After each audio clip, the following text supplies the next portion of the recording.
Hi friends, welcome to my channel RK home. இன்றைக்கி நம்ம ஒரு மருந்து குழம்பு எப்படி பண்ணுறேன்னு பார்க்கலாம். இது பொதுவாக புதுசாக டெலிவரியான லேடிஸ்க்கு கொடுப்பாங்க. எங்கள் ஊரில் இதை கொடுப்பாங்க. வாங்க வீடியோக்குள்ளே போகலாம். ஃபஸ்ட் இதுக்கான மசாலா ரெடி பண்ணிக்கலாம். ஒரு கடாயில் எண்ணெய் சேர்த்து அது நல்லா சூடானது. அது கூட கடுகு, மிளகு, சீரகம், மல்லி சேர்த்துக்கிறேன். இப்போ அது கூடவே 2 துண்டு தேங்காய், கொஞ்சம் புளி, ஒரு வரமிளகாய் சேர்த்து அதை நல்லா வதக்கிப்போம்.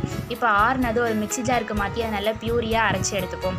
இப்போ ஒரு மண் சட்டியில் எண்ணெய் சேர்த்து அது நல்லா சூடானதோ அதில் கடுகு, பூண்டு சேர்த்து அதை நல்லா பொரிஞ்சதும் இப்போ அது கூடவே கருவேப்பிலை சேர்த்துக்கிறேன். இப்போ நான் கொஞ்சம் கருவாடையும் சேர்த்து அதை நல்லா கலந்து விட்டுக்கிறேன். இப்போ நம்ம அரைச்சி வச்ச மசாலாவையும் சேர்த்து அது கூட மஞ்சள் தூள் சேர்த்துக்கிறேன். இப்போ அது நல்லா கலந்து விட்டுட்டு நமக்கு தேவையான அளவு தண்ணியை சேர்த்துப்போம். இப்போ அது நல்லா கொதிக்க விடுவோம். இப்போ உங்களுக்கு தேவையான அளவு உப்பு சேர்த்துட்டு அதையும் நல்லா கொதிக்க விட்டுட்டு லாஸ்ட்டில் ஒரு தக்காளி சேர்த்து இறக்கிடலாம்.